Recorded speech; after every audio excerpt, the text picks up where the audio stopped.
For the past 3 days, we've been connecting the dots to sustainable development. Our next speaker, Tom DeWeese, is going to bring all these dots together for us. Tom is one of the nation's leading advocates of individual liberty, free enterprise, private property rights, personal privacy, back to basics education, and American sovereignty and independence. A native of Ohio, he's been a candidate for the Ohio legislature, served as the editor of 2 newspapers, and has owned several businesses since the age of 23. In 1989, he led the only privately funded election observation team to the Panamanian elections.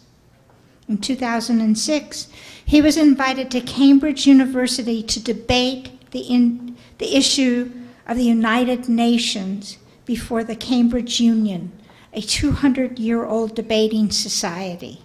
And he did a bang-up job. Today, he serves as founder and president of American Policy Center, and editor of the DeWeese Report. He also heads up an internet news site called Freedom21.com. For 40 years, Tom DeWeese has been a businessman, grassroots activist, writer, and publisher. As such, he's always advocated a firm belief in man's need to keep moving forward while protecting our constitutionally guaranteed rights. He's a deep and true friend and a tireless patriot. Let's welcome Tom DeWeese.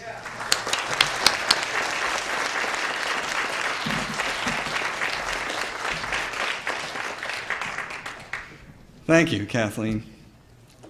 I'm the speaker you've been looking for. I'm the last one. My friends, there is no question that the forces of freedom are facing serious challenges.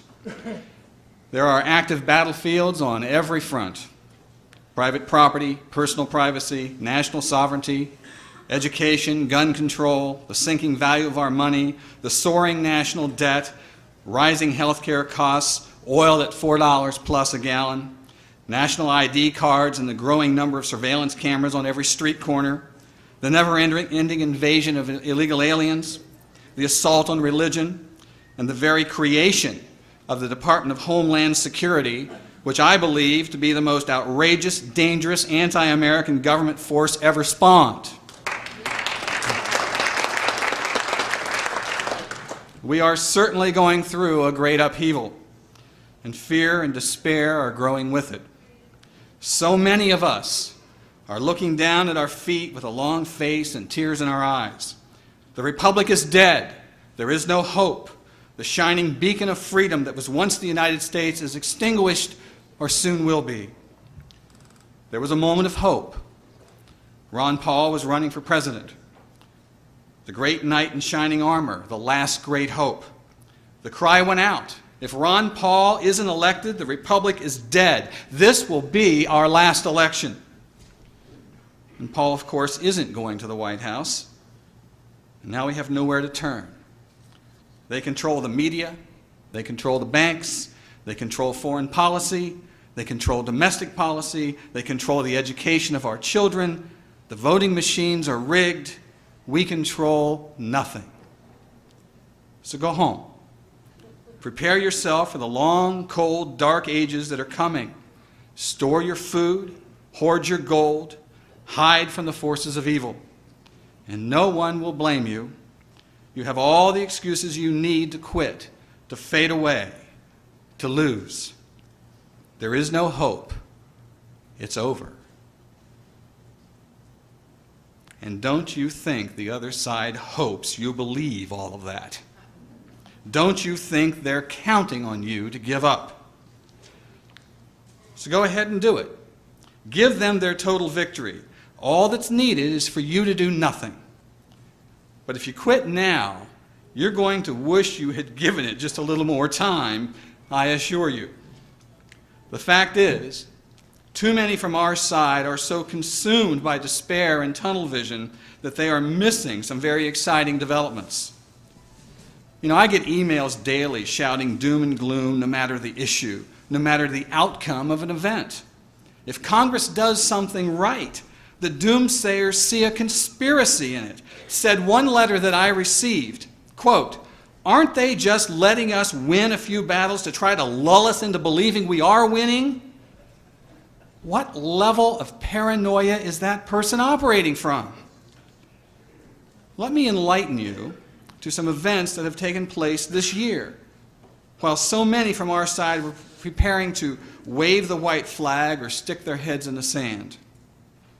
First, it is a fact that the hated Democrats gained control of Congress 2 years ago, and we have lost very few battles, and we've won a bunch since they took control. That's partly because now many Republicans are actually acting like Republicans. Again, blocking big government programs and working to keep spending down. Because you see, apparently, the Republican Party's real purpose in life is to oppose the Democrats, no matter what side of the issue they have to take to do it. And so it seems to work better for our side when Republicans are out of power. Because with Republicans in power, we got the largest spending and deficits of all time, the Department of Big Brother and Homeland Security, a national ID card, illegal alien amnesty, and the merging of our nation into a North American Union. Now, Bill Clinton could never have dreamed of accomplishing so much. If Bill Clinton had created the Security and Prosperity Partnership, Monica Lewinsky would not have been the reason he was impeached. But under George Bush, well, it's just good business. Ain't representative democracy grand? Gridlock is good for the republic. I recommend it.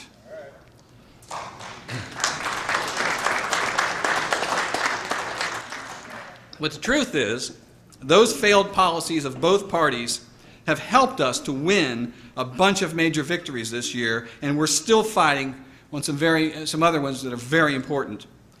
We fought and won the battle to stop the illegal immigration amnesty 3 times. Nancy Pelosi tried it again just last month and failed. We're driving them nuts. It is a fact that they cannot implement the SPP unless they have amnesty and open borders. And you know, they are used to waging battle with us, then regrouping and waiting until they can quietly shove the hated policy into place in the dead of night after we've gone home.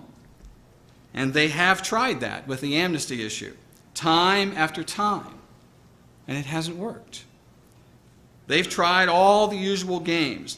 They appealed to our guilt, telling us the illegals are just poor folks who want a better life here in America. They tried appealing to our patriotism, telling us that America was built on immigration.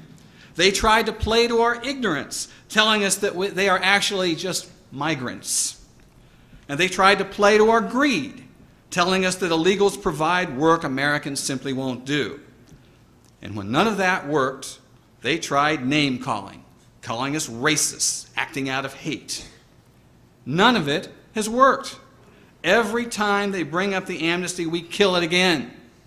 And still, 80% of the American people are united in opposition to illegal alien amnesty. They even tried to attach it to the amnesty provision, to the Iraq spending bill, and we got that removed. That's a victory. But so many of our people only see what the other side is doing and look on in despair, crying that these evil forces just won't quit. Of course they won't quit. And they never will, because they believe in their cause and they have a goal. The question is, do you? Eternal vigilance is required to maintain freedom. Now, over a year ago, I received a call from a good friend of mine, an influential writer who actually has addressed this conference. You would know who he was. He had just come from a meeting in Washington, D.C.